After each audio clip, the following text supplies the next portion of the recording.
80% of men on dating apps are deemed to be below average attractiveness by women. 20% are deemed to be attractive, and 4.5% of men are deemed to be so attractive that women will actually pursue them. Is it really harder to date today than it was back then? If you're not exceptionally wealthy, tall, or good looking, I think it is, yeah. When women want to cheat, sex manifests. Often men want to cheat and nobody wants to cheat with them. So that's why fewer men cheat. So no matter what your mom tells you, when your girlfriend cheated on you, she's not going to pay for it in another life. There's no karma. She's happy. She's on a yacht in Biscayne. She's having a great time with some other dude. She has totally forgotten about you. So what do you have to do? You have to level up. The only thing you need to worry about is...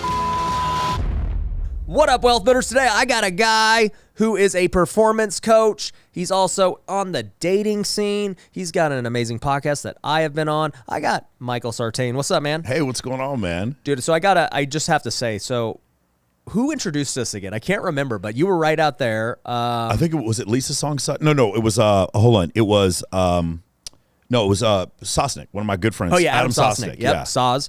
So I had a great podcast with Soz, and then we started talking about like all this red pill stuff, I think. Yeah. And then he's like, dude, you got to meet my friend Micheal. He's coming here right now. I was like, all right. Yeah. And then we met, and then, you know, we did your podcast, and you started telling me about your program and everything you do. And it's funny because I've had like a lot of these, like, I guess people call them red pill guys, sure, but like alpha male guys, yeah, like, you know, Justin Waller and Soz is like even kind of like in that camp, and you and everyone else. Well, I guess I haven't had you on the show, but I've been on yours.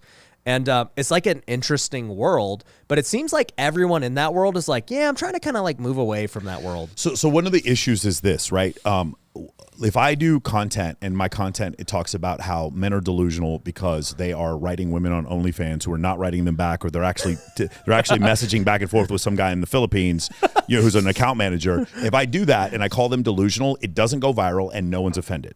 If I were to say the same thing, that 80% of women find 80% of men on dating apps to be below average attractiveness. Of course, we know mathematically that cannot be possible, but if they find 80% of men to be below average attractiveness, I think that's delusional. And part of the reason why they feel that way is because women have the ability to left swipe on thousands of men, believing that they actually have the ability to have long-term relationships with these men, and it causes a delusional reaction. If I were to say that on YouTube, it's very offensive. Yeah. And all of a sudden now that goes viral. Does that make sense? Yep. So what's happened, unfortunately, is that anytime you make a criticism of either sex, when you do it with men, no one is offended. When you do it against women, people are very offended.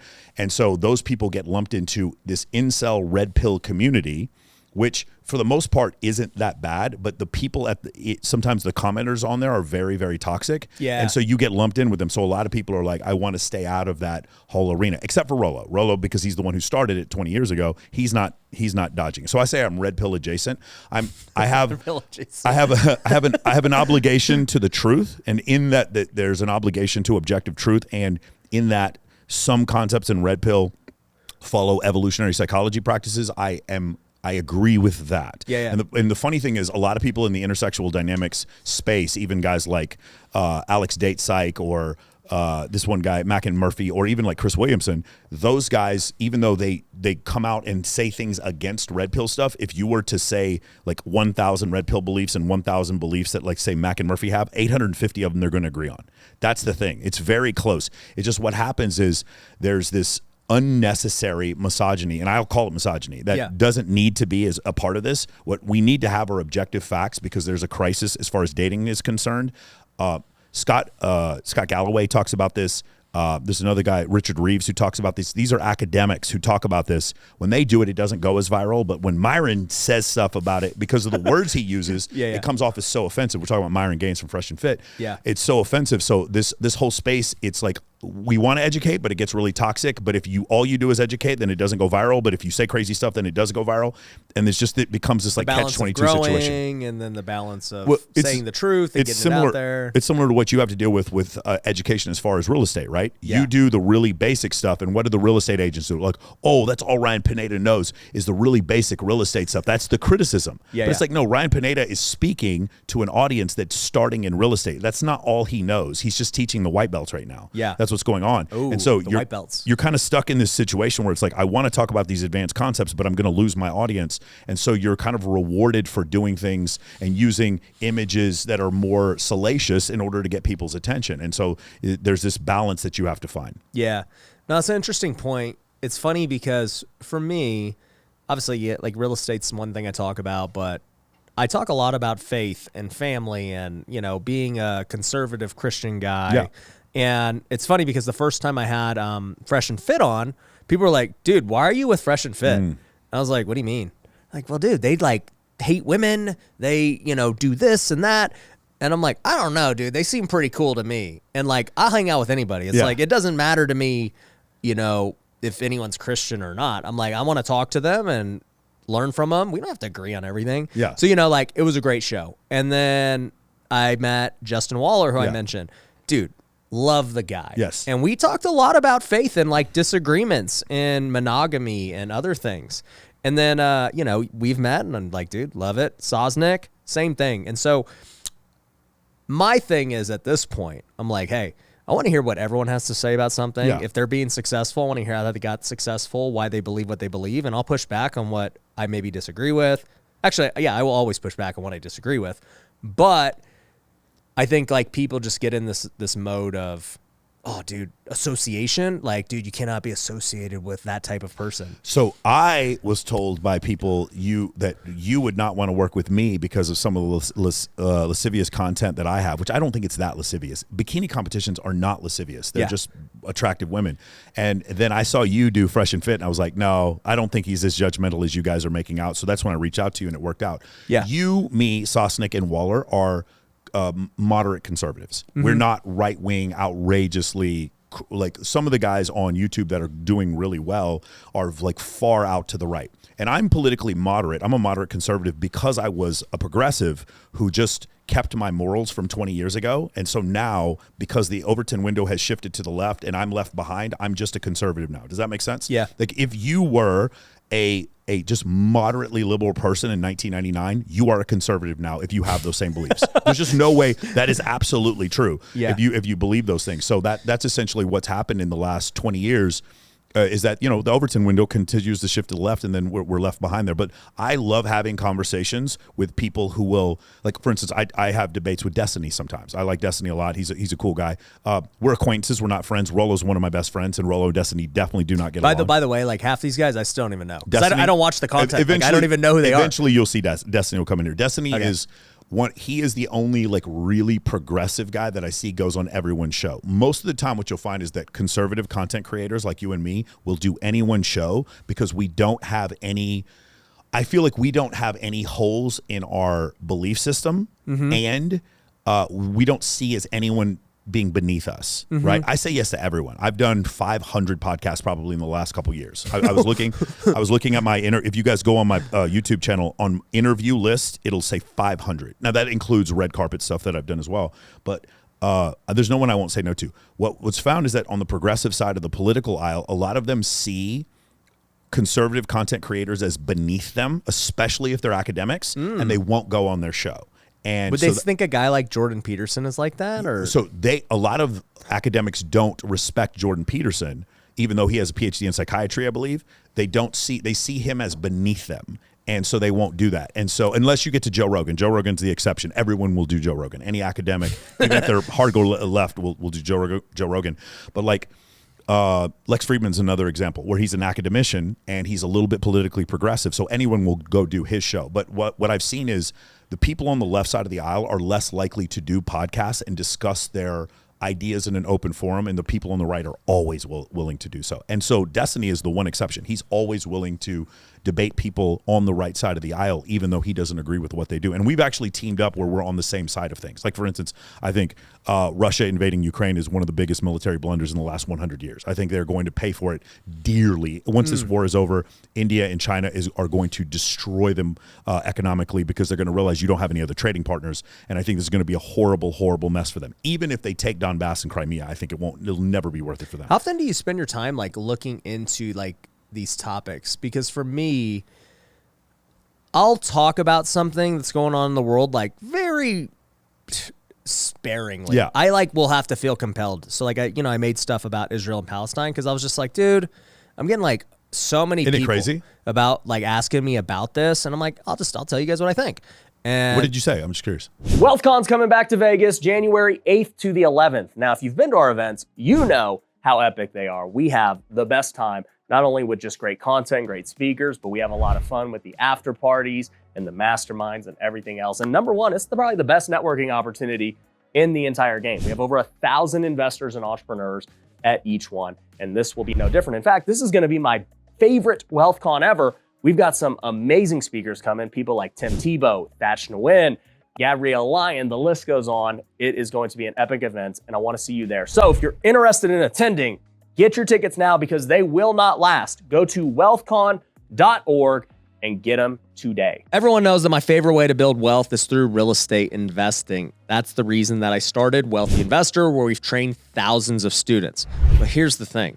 I've noticed that so many people fail to get started in real estate because they're worried about the money. They don't know where they're going to get the money to buy a house or flip or handle their renovations and things like that. And so they just never get started.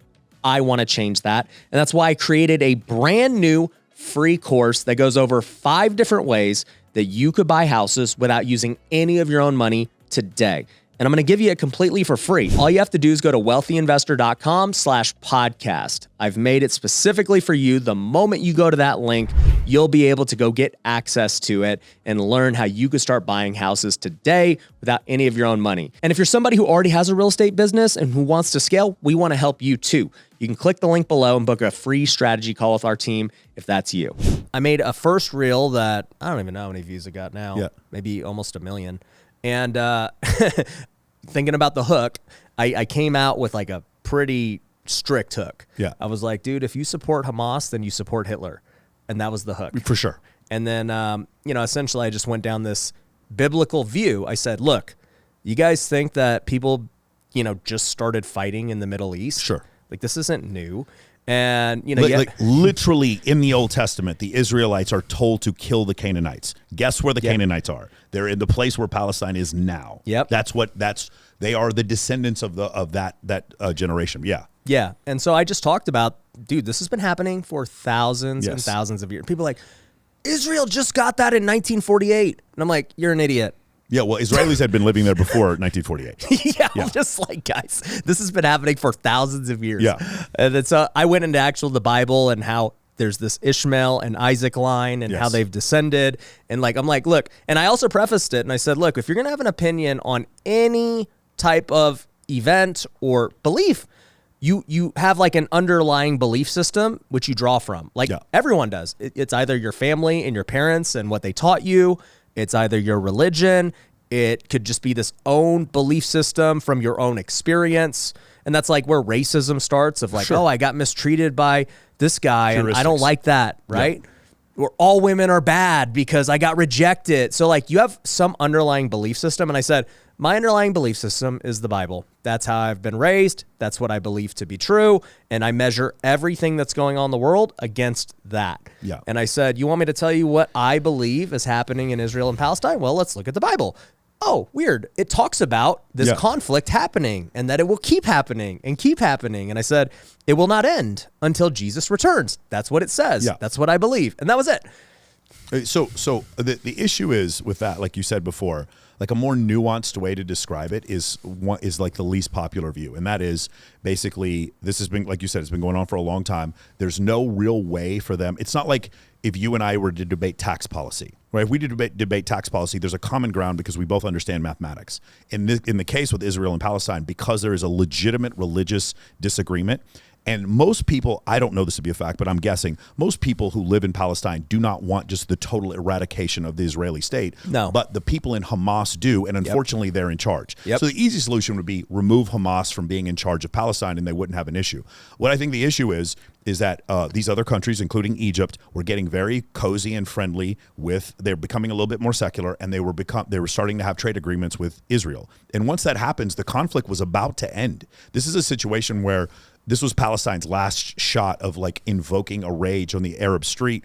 And so that's why what happened on October 7th happened, and it evokes this rage. And now Israel is now responding in kind. And, the word genocide has been used several times, but it can't be a genocide. And there's a reason why. It's because I study war. I used to be a U.S. military officer. If Israel wanted to genocide Palestine, they would just do it. It could be done now. I just don't think you understand. It's M1 Abrams tanks and F-15s versus AK-47s. It's not, if If Israel wanted to actually genocide Palestine, it would take less than 3 weeks and the whole place would be rubble. That's not a realistic way of explaining it. But you saw Netanyahu is he's negotiating for 50 of the hostages in Palestine to be returned back to Israel. In that case, this is just an ugly situation. Is Israel partially to blame? The answer has to be yes, because if Israel wants to continue to say that Palestine is part of the Israeli state, then you have to take responsibility for your house. If your house keeps getting broken into and you don't put locks on the doors, and eventually at some point it's your fault. Does that make sense? Yep. It's their mess to clean up. At some point they have to take responsibility for what's going on. They have to find a solution.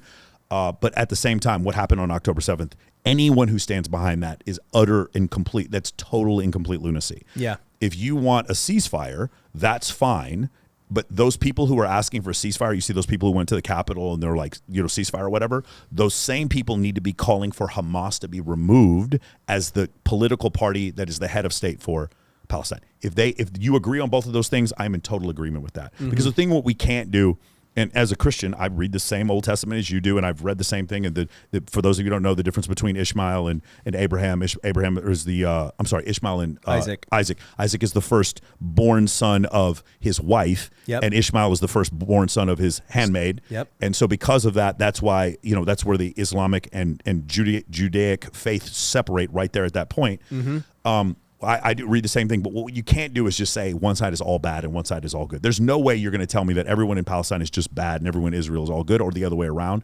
And unfortunately, that's what I'm seeing way too much of on YouTube. I think we need to have a little bit more empathy on both sides. And it's just very interesting to me that when people come from one place or another, their opinions are totally based on where they are from a socioeconomic group or from a religious stance. And I just do not, as a Protestant from Texas, I have no standing in this whatsoever, but I think we just need to have a little bit more balanced view on what's going on there. Yeah, no, I agree. And this is why I say I never really talk about those things, because the two reasons are this, number one, doesn't really, for me anyways, accomplish anything. It doesn't sell units. You're right. It doesn't sell units. It doesn't move units. It really does not help the sales team at all. It doesn't do anything. I do flat earth debates. It does not help the sales team at all. It doesn't do anything. The sales team is like, why are you doing this? Zerka again? John Zerka again? Why are you doing it? Yeah. Yep. So, it's all right, well, what's the point of talking about whatever thing is going, because there's always the next problem in the world, the next news and chaos. So that's one thing.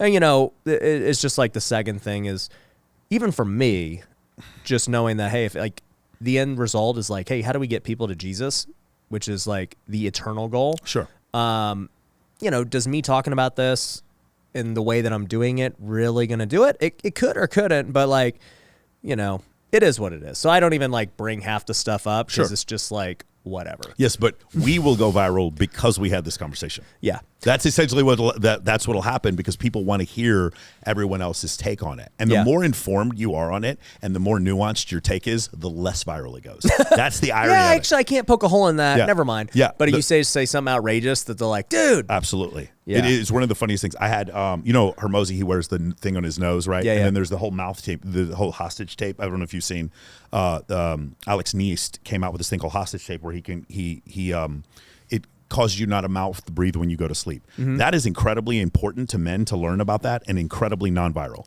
Yeah. Nobody cares about this, but it's incredibly important. You know what I'm saying? Yeah. And so that's one of the things is I had Homath on a couple yesterday, or his podcast that comes out today. And one of the things he was talking about is social media is a way for you to maintain relevancy, and at the same time continues to bring you down to the lowest form of thinking. So it's a catch-22 situation. You keep getting down to the level of bum fights, you know what I'm saying? And calling women 304s. And you're down at this level. What's a 304? I don't even know. 304. It's the word hoe spelled backwards is 304. Okay. Yeah. So if you ever watch 304. If you watch the live chat for Fresh and Fit, it just says 304 constantly. That's funny. But if you do that, so it's one of these things where it's if I'm a 55-year-old man and I'm divorced and I want to get back into the dating market, I don't know all about TikTok, I don't know anything about Twitter or Instagram, and in order for me to become relevant again, I kind of have to follow these things, but when I do, it drags me down to the lowest form of thinking. Which is why I tell people, be content. I'm a social media producer. I'm not a social media consumer. Yeah. That's one of the main things I tell. There's a few people, Lex Friedman, I consume his content. I think this guy's super educated guy. Alex Huberman, another guy I follow all the time. So people like that, I will consume their content. For the most part, though, I am a social media producer. I'm not a social media consumer. Yeah. Social media is fake, and I'm okay with that because the money's real. There we go. I like it. So let's talk about this, right? I mean, obviously, you're teaching people performance coaching. And look, performance coaching is all aspects of life, right? You're teaching them about health. You're teaching them about leadership, dating, all of that. And what's interesting to me is, and this is kind of like a bias situation where when you bring people on that, a lot of times share the same belief system you have, it's like, man, I'm always talking to guys who are married and they got kids and, all this stuff, right? Yes. So the first time I had, it might have been with Fresh and Fit, and Fresh was like, no, you don't get it. The dating world is way different than when you were dating 10 years ago. Yeah. And I was like, bro, just take care of yourself. As Andrew Tate would say, just be a top G, dude. I don't understand. It's not hard, man. Just get fit, do your stuff, become charismatic, serve. There's a lot of ways to become great. And they're like, no, dude, it ain't that. Think about it. And so they started to explain all these reasons why the dating world is so different today and social media and all this stuff. And I was like, okay, that kind of makes sense. And then they started talking about, everyone waiting to get married now. And now there's just this weird dynamic with women not being able to find men later on in their careers. And I was like, man, these are actually legitimate problems that I'm seeing. Yeah. The average age of first marriage, I believe, has moved up to 30 years old for women. I believe that is the case. James Sexton, the divorce attorney, we're having him on our show. He's going on Joe Rogan, I think, this week. Here pretty soon. He's been updating. He's a friend of mine. He's been updating us on some of these divorce statistics, and it's one of these situations where. What was it before? If it's 30 now, that's freaking late. In the 1850s or in the 1950s. The 1850s. I'm sorry. In the 1950s, it was probably 22, 23, and now it's 30. It consistently moves up later and later because women don't need men. That's not a criticism. It's just the truth. Legitimately, you can buy a Glock and make $300,000 a year as a woman and replace those things that a husband would have given you in 1950. Yeah. Okay. But the thing is that is disproportional. There's a bunch of things as far as procurement, providing, protecting that women legitimately don't needed need back men. then. They didn't have the opportunity to have. But they still want men. And when they look for the men they want, they're looking for Jason Momoa and Chris Hemsworth. And that's what's unfortunately happening is that they're being inundated with images on social media. It's a combination of being inundated with images of men that are exceedingly good looking or wealthy on social media, combined with on dating apps, them having the ability to left swipe thousands of men. But don't men have the same problem with porn and all these other things? Yes, so porn is the analogy, but the difference is this. With porn, this is a complete and total fantasy that is screwing up their dopamine. Yes. And so not only that's a huge problem in men. So not only are they not getting good with women, they're actually getting worse. They're going to have erectile dysfunction or whatever when they get into actual sexual situations, and they're going to see there's studies that show if you continually show men non-contextualized pictures of attractive women, they start to see their partner is less and less attractive. That's very dangerous when you consider porn makes men delusional. Porn is a super big problem. And the reason why porn is so pervasive is because men often, most of the time, look for their validation through sex. Women look through their validation through attention. And so because of that, you'll see women will do 6,000 left swipes for every one date they go on dating apps. They're not going on dating apps to go on dates. They're going on dating apps for validation, and it's causing this massive mismatch. 80% of men on dating apps are deemed to be below average attractiveness by women. 20% are deemed to be attractive, and 4.5% of men are deemed to be so attractive that women will actually pursue them. And those 4.5% of men are getting outrageous numbers of options with women. I have some friends of mine that are like this. They have hundreds of matches, and then I have most of my guy friends that get none. So it's a situation of winner take all. Yes, but because of social media, do you remember you had these mom and pop stores that existed before Amazon that Amazon all closed out? Because what happens is Amazon's what's the word? Vertical integration. Amazon's supply chain was so powerful that it outdid every mom and pop store. Amazon was able to get something to you the same day that the mom and pop store was not able to compete with, and on price. Well, and for me, as I've studied business more and like been in it longer, I've realized that tech especially is winner take all. Yes. And people don't realize this. This is why these VC companies pump so much money and will lose. You're not on 50 different social media apps. You're on 4, maybe 5. It's winner take all with everything because, that was like, I was reading the battle of Uber and Lyft. And it was an interesting thing of like Uber's burning $1 billion like a month or something crazy to just get market share. Yes. And people are like, this is crazy. But it's like, no, it's true because everyone else is going to see how big this market is, and you have a window to take it all. Because there's no like everyone's going to use 10 different rideshare apps. Yes. It's not going to happen. It's winner take all. And tech is interesting like that. So it's interesting how business people can completely understand this concept of Amazon stepping in and then using their massive economies of scale, their vertical integration, and their supply chain in order to put all these small mom and pop places out of business. So the globalization of your commerce made it so that you just don't even go to the grocery. I don't even go to the grocery store anymore. I'll just get stuff off Amazon I've Fresh. been in so long, and I don't feel guilty at all about it. I've not thought about all the businesses that got put out because of this, right? And all the businesses they bought, including Zappos and diapers.com and all these other things that Amazon bought. We understand that the globalization of e-commerce caused us all to go to Amazon. Yep. We understand that, but we don't seem to understand that concept when it comes to dating. We don't seem to understand that social media made it so that a small group of men had massive options with women and a large group of men didn't. So when we look at the data... But do you think the inverse is true with women? What do you mean? Like the women are the same? Like the top women have all these men coming after them? Well, no. Most women have all these men coming after them. Women will get thousands of average-looking women. If you saw some of the women that I know, they get paid $2,000 to go have dinner with men and that don't even have sex with them. And these women are, no offense, they're mid. They're not super attractive. Men are desperate. So basically, what's happened? Desperate. So what's happened is, and this is where the confusion comes. There's a short-term dating market and a long-term dating market. Yeah, okay. In the short-term dating market, about a third of men don't get to participate. They're just not tall enough, good-looking enough, whatever. They're not established. Maybe later on in life, like I certainly wasn't part of this group in my early 20s, and I could be in it now, but I'm in a relationship. That like bottom third of men. You think you're part of the bottom third who doesn't get to participate? When I was 22, I was. Yeah, and when I was younger, I was horribly made fun of. Like had tiny little arms, and I was just a weirdo. Like I knew there was a lot of things I didn't understand. Now I'm 46 years old. I think now I could. You don't think you could have got one of the weirdo women? But it's not in a short-term context. It would have been harder.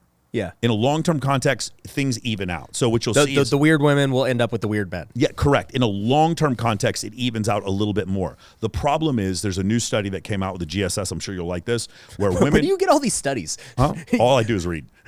I read probably 40, 50 books a year. And then Rollo and I are constantly sending each other stats. Okay. And the other thing is there's people who don't like us who try to do counter stats. Fact So we have to fact check their fact check. Because you're debating so much, you have to like be prepped. Like, honestly... if you're a physicist, if you're watching this right now and you're a physicist and you think you're good at explaining physics, debate a flat earther. If you do it, I promise anyone who studies physics right now, if you debated a flat earther, I'm talking like Witsit or Flat Earth Dave, like the guys who do it all the time, they will, I'll bet you any amount of money, they will destroy you. Are you a flat earther? No, of course not. Of course not. Okay. My point is, they will even though they're completely wrong. Yeah. They're completely wrong about everything they're saying. Do they believe that they're right? Yeah, they absolutely believe they're right. And they use the Bible in order. They talk about the firmament in the book of Genesis in order to describe what we're basically in, like a fishbowl. Like it's ridiculous. But the point is, I've done this. I've had physicists going up against flat earthers, and the physicists get destroyed. If you need to practice in order to express your viewpoint in a bulletproof manner. Yeah. And so what I'll do is find people who disagree with me. One of the things I wanted to do, or really brush up on my physics knowledge, is I started debating these flat earthers, and it's hard as shit. I got to do 20, 30 hours of study because I have to debunk all their nonsense like, about Van Allen belts. Beating me? I don't understand how I get. You're like, how's this idiot beating me? Like, yeah. No, it's one of the first. Well, I don't think I've ever lost a flat earth debate. Most people will say there's two I've done where people were like really surprised. Like I've convinced people in the opposite direction. But when I see normal people go up against flat earthers, they get destroyed. Well, it's the same kind of situation where it's like I want to be able to explain my theories on evolution evolutionary psychology. And if I believe these things, then I need to go up against people who don't agree with me. Yeah. And when I go up against them, I need to debunk every single one of their beliefs. Yeah. And usually it's easy to do that now because you can go on TikTok and every one of their beliefs is in a 90-second clip and you can just go research it. It's actually much easier. These are their top 10 beliefs. Exactly. That's exactly right. I've thought about this a lot recently. Just being more outspoken about faith. Yes. And just saying, man, do I really want to study apologetics and go deep into that section? Because, like you said, you got to be able to defend yourself. Yes. But the thing is, while you may study that, going up against Richard Dawkins is going to be very difficult. Yeah. Richard Dawkins, who's an atheist, it's going to be very difficult for you to explain because the thing is, this is the way I explained it. I don't know if you've seen my clip on this. It did really well, which is that I believe in the resurrection of Christ based on faith, but not on evidence.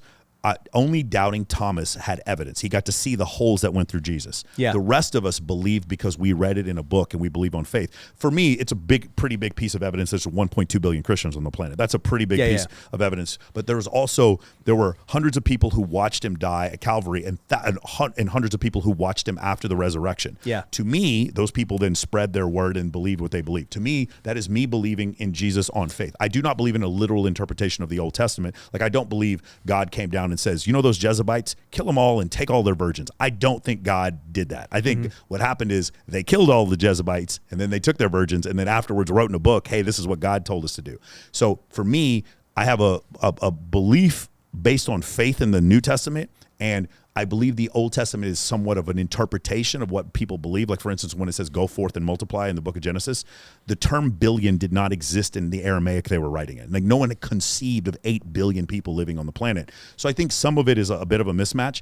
But for me, I still believe in physics and I still believe in God. Does that make sense? Yeah. So for me, that's what I would tell Richard Dawkins. I would not say, hey, listen, my belief in God does not preclude me from believing in Homo sapien evolution or the Big Bang, but I think God put those things in order. Like God created those.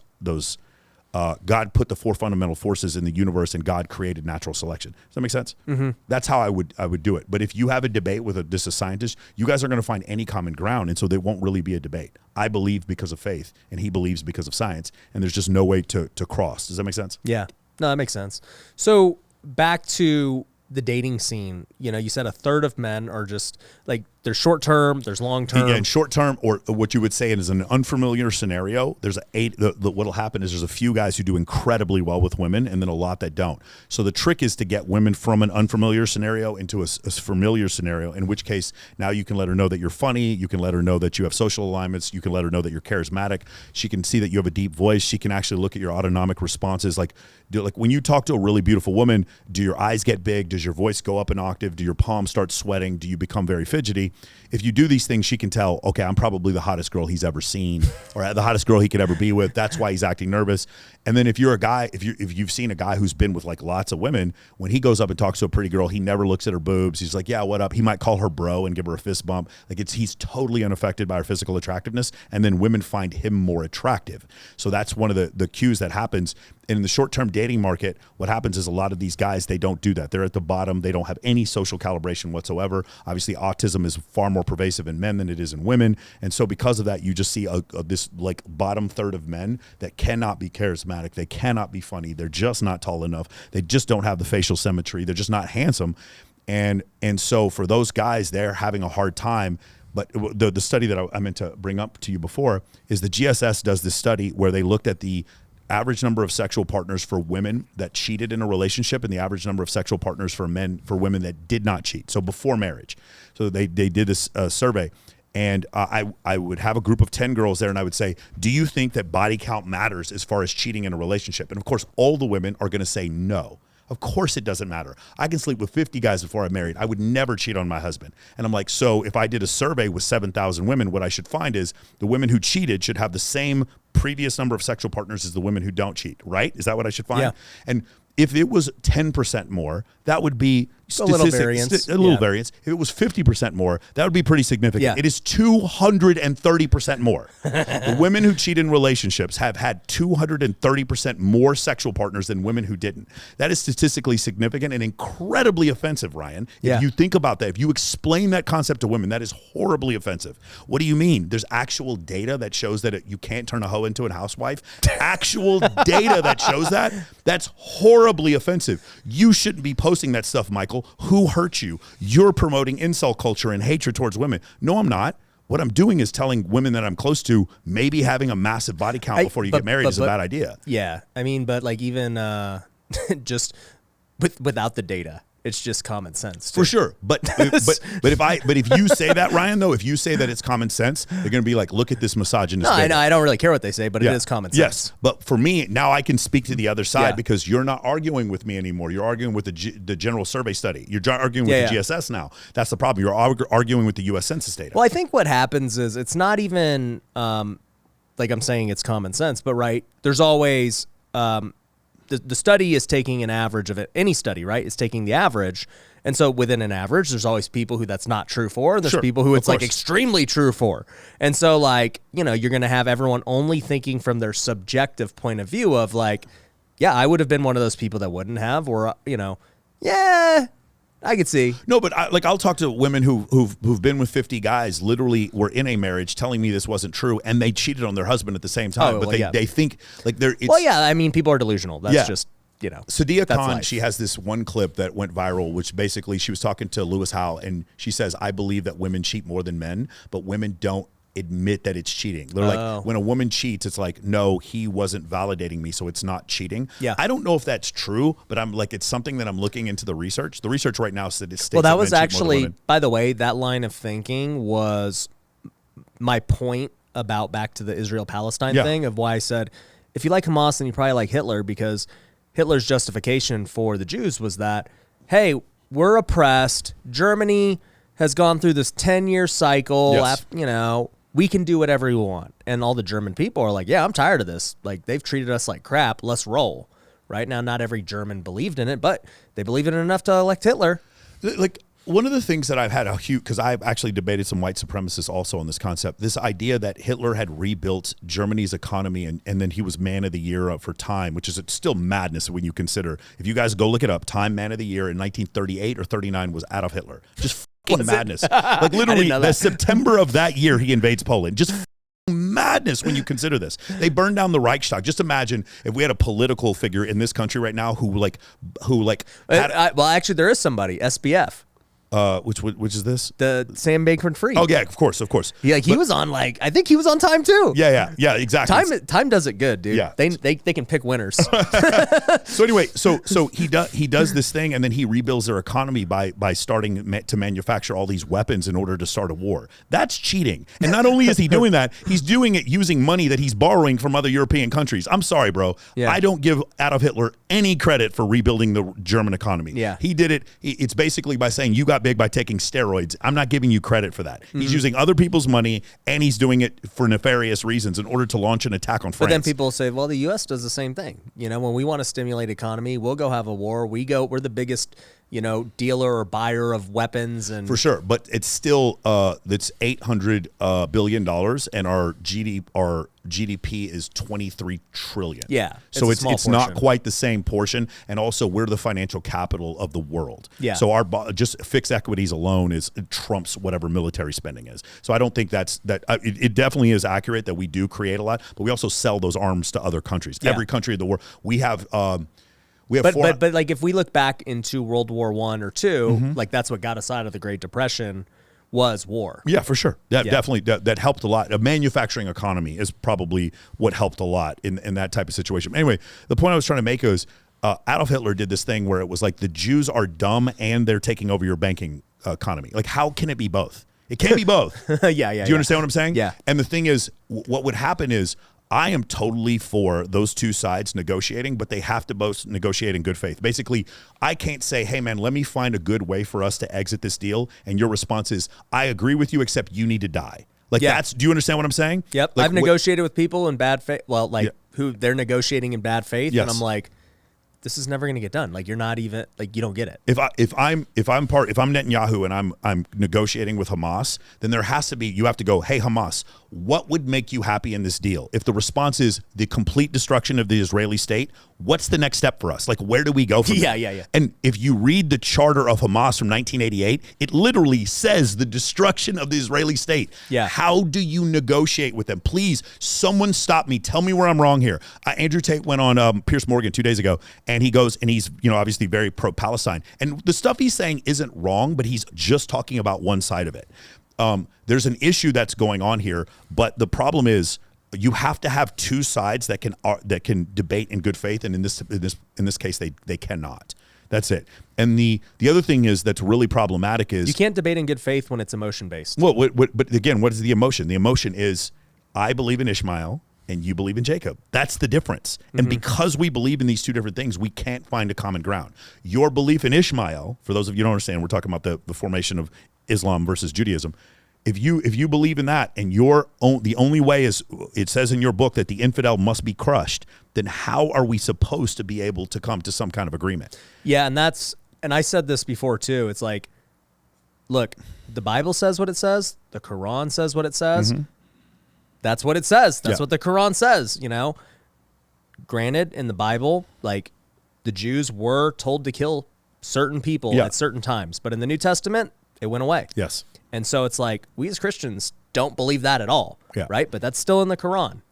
Yeah, it's we don't have to exterminate the Muslims. Like, that's not a thing. That's not correct. But that's in the Quran to get rid of those. To get rid of the infidels. And you're allowed to lie to the infidels and say whatever you need to say. So my only point is this, like, I want that when you ask for the ceasefire, that's fine, but don't ask for the ceasefire so that you can build up your forces and then attack again. Right. If you ask for the ceasefire, once you ask for the ceasefire, the next thing you need to do is say, hey, maybe Hamas attacking on October 7th was the problem. Therefore, let's remove Hamas from our leadership so that this doesn't happen again and we can work on a better solution, which might include taking some of those areas of Israel and annexing them into Jordan and other countries so that we just don't do this anymore. You ever think about that? Like, if it's bad enough, then, like, let's, it's just one of these things where Israel has the right to defend themselves, and so does Palestine. They have the right to defend themselves too. But it's outrageous for people to think that they shouldn't. The same thing in Ukraine. I was telling my friends this the other day. I'm not from New Mexico. If Mexico invaded New Mexico, I would go enlist right back into the military, and I would do everything I can to protect U.S. citizens in New Mexico. That makes sense to me. For some reason, it doesn't make sense in other places in the world. It's rational for people to behave in this way on both sides. So let's have empathy for both sides, and then let's try to negotiate in good faith. But we can't if I'm trying to find a solution and you're trying to kill me. That's my point. Yep. No, you're right. You're right. Yep. So back to just this idea of somehow we keep talking about dating, and then it goes back to, like, Israel and Palestine. Here's what it is. Everything we've talked about here is objective truth versus feelings. That's essentially what happens. Okay, an objective truth is you have biases and I have biases, and our biases are based on how we grew up and our stimulus and our genetics. That's where our biases come from. If we understand these biases, the first place we can start from is I don't hate you. Yep. And your beliefs are not based because you're a bad person. They're based on stimulus that you received before I ever met you. Yep. And so from that point, we can find a common ground. That's the same in dating, the same in Ukraine, the same in Israel, the same in intersexual dynamics, the same with economics, all these different things. You have to figure out why people are motivated to do the things they're doing. When I'm thinking about this as you're talking, I start to think about even in the dating scene or whatever, because, like, basically, I guess the debate we're having is it really harder to date today than it was, back then, right? Yeah, if you're not exceptionally wealthy, tall, or good looking, I think it is, yeah. Because, like, I'm just thinking about other aspects of life where things get harder, and it's like, okay, we use the Amazon example, and that's one extreme example of, like, it's legitimately winner take all. Yes. Everyone else is done. Okay, that's the extreme. Then you start to think about other aspects of business and life, and you're like, okay, like in sports, yeah, the teams that spend the most, like, they're gonna do well. They're gonna do better than the teams that don't. Go Rangers. Go Rangers. They look perfect, dude. They just freaking cranked. They spent $500 $500 million to Simeon and Seager, and then it paid off. Then they buy DeGrom. They don't even need him, and they still win. I've been watching the Rangers for 30, 40 years, and I just all of a sudden out of nowhere, a rich guy buys the team and wants to spend money, and we win a World Series. Exactly. So, like, all right, that is what it is. In business, in social media, you know, it goes back to the 80-20 rule. Like the 80-20 rule, the dude figured it out a long time ago, and he's like, man, this is weird. Like, it seems like 20% of the people own 80% of the stuff. Fractals of the Pareto principle. Yeah. And then you see it in time, you see it in business, and you're like, yeah, I could guarantee you that 20% of the real estate investors own 80% of the city, you know? Yeah, and like 20% of the real estate agents are doing 80% of the sales. Exactly. And then social media, right? The statistic of social media, you're like, hey, I'm not a consumer, I'm a producer. Well, the stat is 99% of people on social media consume from content from the 1%. So like this idea of 80-20 or the extreme cases of 1%, 99%, they've been around for a long time. 80-20 rule has been around a long time, and you could trace it back to that. There's never been like this equality thing of whatever. Now people are saying like, okay, middle class is gone, because that would have been like that thing of like, hey, we're all kind of in the middle class. Yeah. There's not like this gap. And I don't know if that's true or not, but like what I do know is elite people in any industry or thing, dating, sports, business, faith, whatever, right? They always stand out. The cream always rises to the top. And, you know, everyone else isn't really close. That's just the way it is. And then they just kind of like get by. They find a partner, they find a spouse. To me, it's just, that's life always. I don't think it has to do with social media. I think that the cream rises to the top even better with technology and everything else. Yes, so what you're saying is hypergamy is a natural state for humans. Hypergamy meaning women choosing a small group of men up at the top, always trying to get that top guy, the Jason Momoa, the Chris Hemsworth, well, but like, Drake. let's just take social media out of it. Like when I was growing up, right? I came up in high school when MySpace was coming out. So like social media wasn't around when you were in high school. But with even that, right?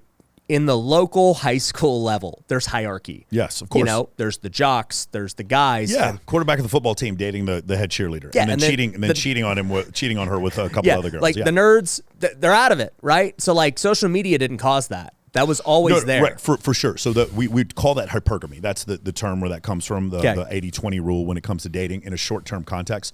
The difference, though, is the globalization, like we talked about with Amazon, the globalization of a dating market, meaning there is no Vegas dating market anymore. The hottest girls in Vegas get flown to Dubai. Oh, I get that. They get offered. So because of that, what's happened is, while in the long term you might be a dude who's a 6 who marries a girl who's a 6, the problem is that 6 was at Bilzerian's house and the Maxim party. And she was at the Playboy Mansion, and she reached out to her favorite athlete on the Mavericks, and then ended up sleeping with him. And by the time she gets to you, she's got 230% more sexual partners than the girls who didn't cheat. Well, that's the point I'm making. I think, and this is like, I have no data. This is everything I use is common sense. Sure, that's just my like. Oh yeah, she slept with a lot of guys. Of course, she has like a higher likelihood of cheating. I don't even need data to see it. Like, it's common sense. Yeah. So like. And by the way, same thing as a dude. Yeah, men do cheat more when they have more sexual partners, but it's not for the same reason. It's not one gender or the other. But they cheat more when they have more sexual partners before marriage, because their ability to have sex with more women existed. So like, say a woman marries the drummer for a huge band, and he had hundreds of sexual partners before they married. When they're married, he still has the options with those women. When women want to cheat, sex manifests. Often men want to cheat, and nobody wants to cheat with them. So that's why fewer men cheat. That's why the two, men cheating versus women cheating, are numbers that should not be compared to each other, because they have nothing to do with each other. Anyway. Yeah. So basically where I'm getting at is like, you're saying, oh, well, the 6 is like, you know, whatever. And I'm just kind of thinking, all right, let's look big picture here, okay? If I have this preconceived idea that the cream always rises to the top, and at the time, let's say the cream is in high school, and so it's local. Dude, I don't know who the other hot girls in other high schools are. Like, you're shielded from it. You're just in your own little local bubble, okay? Then you get into college and like there's more people in college and whatever, right? So then again, the cream rises to the top in college, especially there's only one quarterback of this college of like all the best prospects, right? Then there's one quarterback of the NFL team. Dude, I was talking to a girl in college and she told Chris Sims, the quarterback for the Texas Longhorns at the time, he works for ESPN now. Yeah. He totally just stole this girl from me. Yeah. Chris Sims. Like exactly. It was, so like the cream rises to quarterback the of the football top. team literally did that to me. Yes. Exactly. Locally, right? And so I think social media, to your point, did create a globalization, but to me, it didn't like change the dynamic at all because it's just like, well, hey, now the cream we have to now compete globally because it would used to be like, hey, if Ryan, let's just say has a real estate program and like I didn't have social media and so I was a local celebrity and, you know, I did my thing. Now people have options. It's not like anyone here in Vegas, they don't have to do my program. They can do any number of global programs. And so now instead of just being the man locally, I have to compete globally. Yes. And I saw this play out in sports when it was like, oh, I go from high school to being the best in high school to, hey, I'm in college now. These guys are all the best. Oh, crap. Now I have to go to the pros where it's not even about the U.S. anymore. I got the Dominicans. Yes. I got the Japanese. And so like it's like, to me, the same thing as social media. Finally, everything came to a head of globalization and true competition, best of the best.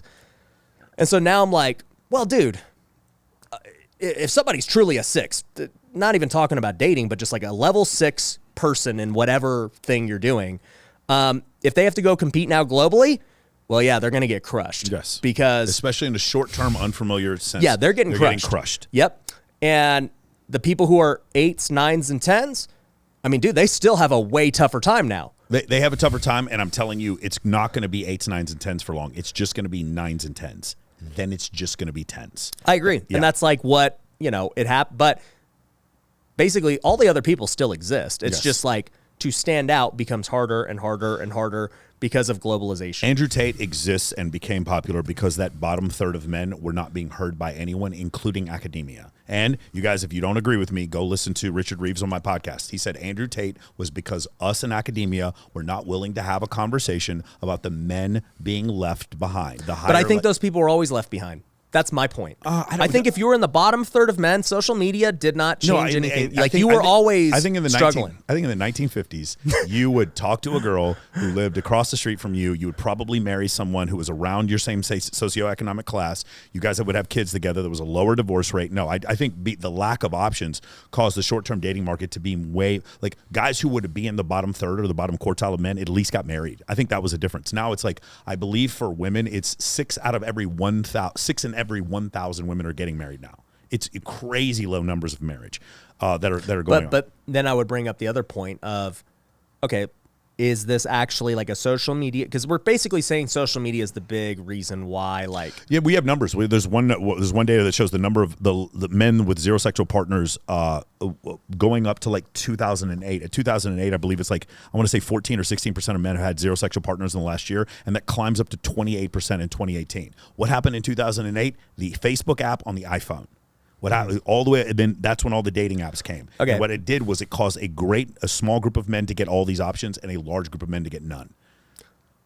Or it caused these guys not to get none, but just they themselves deem themselves less worthy. They had For sure, they're checking out. Yeah, they're just quitting. They're like, this game's too hard to play. I'm out. Chris Williamson just did one. He did a video talking about why have 50% of men dropped out of the dating market. That's my point. Yes. I think they just quit. They're like, I don't want to play this game. It's hard. Right? Yeah, it's harder. The game's harder. And think about the ways they can delude themselves. Pornography, online video games. Yeah, exactly. That's my point. They're lazy. They're like, oh, I can go get my fix over here when that used to not be a thing. Yes. Right? I also think that the goal changed, right? Because like you just did something interesting was at first we were talking about marriage when it was like, yeah, well, marriage is the goal in the 1950s. Like, yes. We get married and we do our thing. Mm-hmm. And then it became sexual partners because for many, marriage is not the thing now. Sure. The desire and the goal of marriage is not what it was 50 years ago. Yeah. So now it's like, all right, well, now we just changed how you even score in the game. And so it's now like, to me, I don't know. I think men are lazy. I think any of these bottom third guys, they could become just fine. I think that if you have just one trait that's exceptional, you'll be good. Agree. You could be super jacked. You could be super wealthy. You could be super charismatic. You could be the ugliest, funniest dude ever and do well. Like, I don't think you need to have it all. Yeah, we're talking about two sides of the same coin. The socioeconomic situation could be correct, which for instance, I said in the short term, I believe there is no more middle class for men. Like, basically, you're doing awesome or you're having a hard time. I agree with that. Okay, what's happened, though, is, like, that's what my program is, Men of Action, is, and it's also... what I saw was this crisis in dating, and I was like, these guys here. Let me do this for you. You guys at the bottom who don't get it, no one's going to teach it to you. Yeah. No matter what, it's not going to be off forums or Reddit sites or whatever. What I'm going to do is I'm going to interview the guys who do get it, and then I'm going to pass that information down along to you. And one of the big pieces of information was that you are treated very poorly as a man if you're in an unfamiliar environment, but you're treated pretty equitably if you're in a familiar environment. So it seems to me like what you should do as a man is, if you're in that bottom third, is try to get as many women as you can into a familiar environment. So I literally teach a course that teaches you social circle, meaning how do I throw charity events and different types of pageants, competitions, contests, theme parties, birthday party, whatever. Throw these events where, open houses for real estate, whatever. Yeah. Do these events where now women get to see you in a familiar environment instead of an unfamiliar. So you quit losing to Brock the bartender and Vincent the VIP host and Steve the male stripper. You keep losing to him instead, because you get the woman into a familiar environment instead of an unfamiliar environment. Now you get treated more equitably. So that's what I teach in the Men of Action program when it comes to dating. I mean, I'm a performance coach. I teach a lot of military stuff, but that's the one thing from an evolutionary psychology standpoint, because there's this one glitch that's there for men, and it's called the mate choice copying thing, or sexy sons hypothesis. And that's the concept of men who women like, more women like.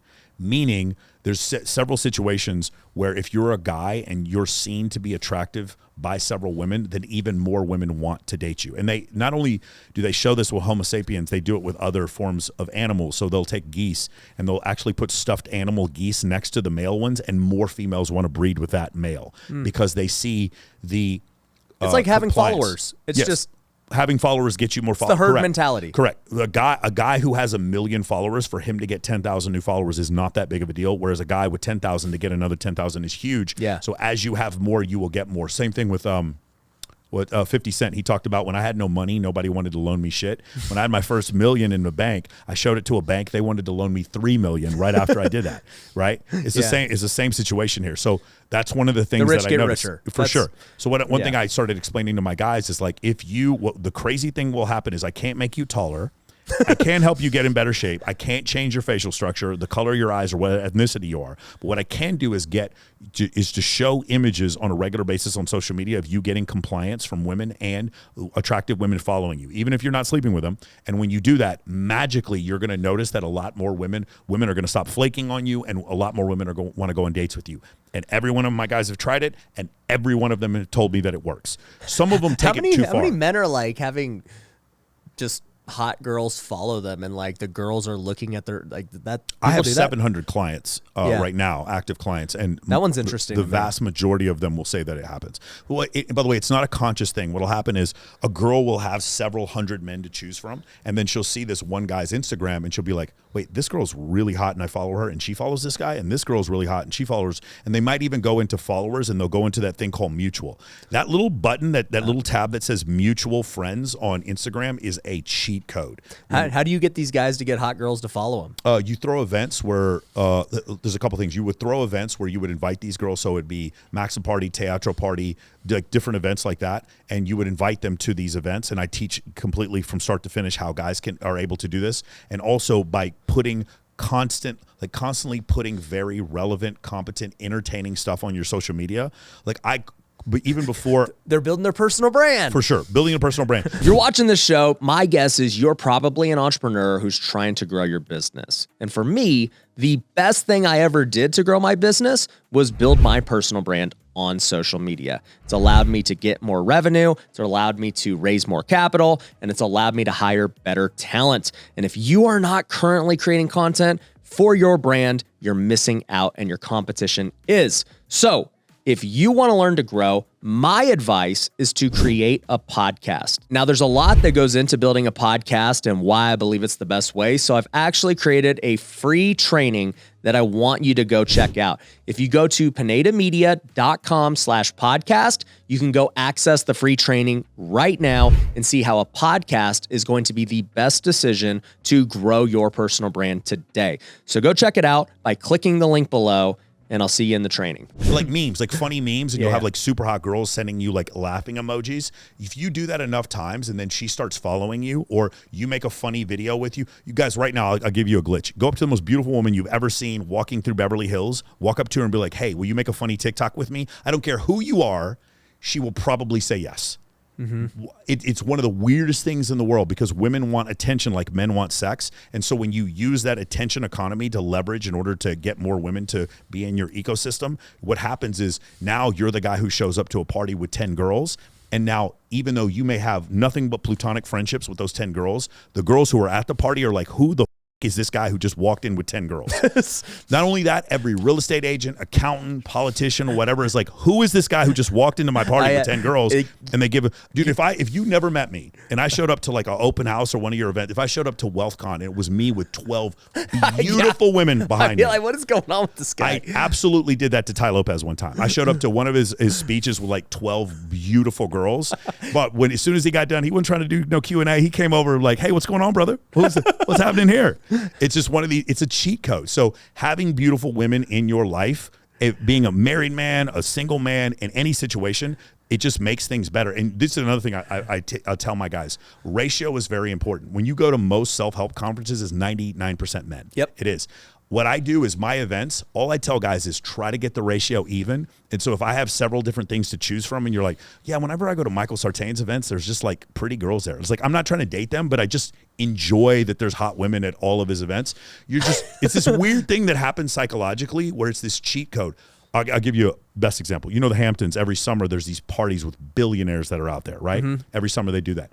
There's a book by Ashley Mears. She's a professor of sociology from Boston University. She goes undercover as a bottle rat for like 2 years, right? She's just basically a club girl and writes about it for a PhD thesis.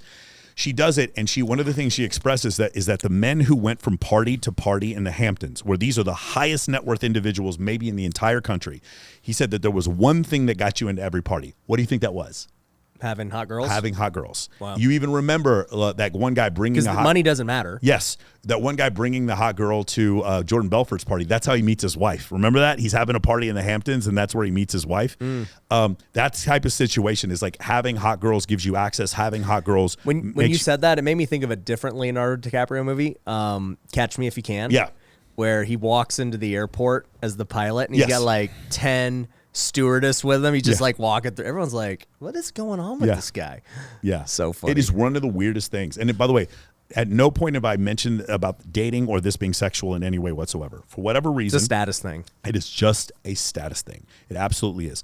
Women showing compliance to a man is a status thing to women and to men. It makes, for whatever reason, it has helped me fantastically as far as networking is concerned, and it makes women attracted to you. It is a function of evolutionary psychology. If you do not believe me, if you're like, this is misogynistic and I don't believe anything you're saying, look up mate choice copying. You know, we talked about how like women are waiting until they're 30 now. Mm-hmm. I don't know, what is the statistic similar to men? Yeah, so like it's 29 and 30 and 30 and 31 and I forget. I think men 31 and women 30. I believe that's what James Sexton said last time I talked to him. Okay, so what's the epidemic now when these men are like in their 30s? So because you said it evens out over time. Yeah, like at some point they find the problem is the high divorce rate. So like fewer people want to participate in divorce and in marriage, and then divorce gets 56% divorce rate. That means something's wrong. If you had a 56% default rate, where people were taking loans out, no one's giving me a loan. Yeah, no one's giving you a loan. Like for some reason that seems to work. If you were to ask if you were to ask an attorney,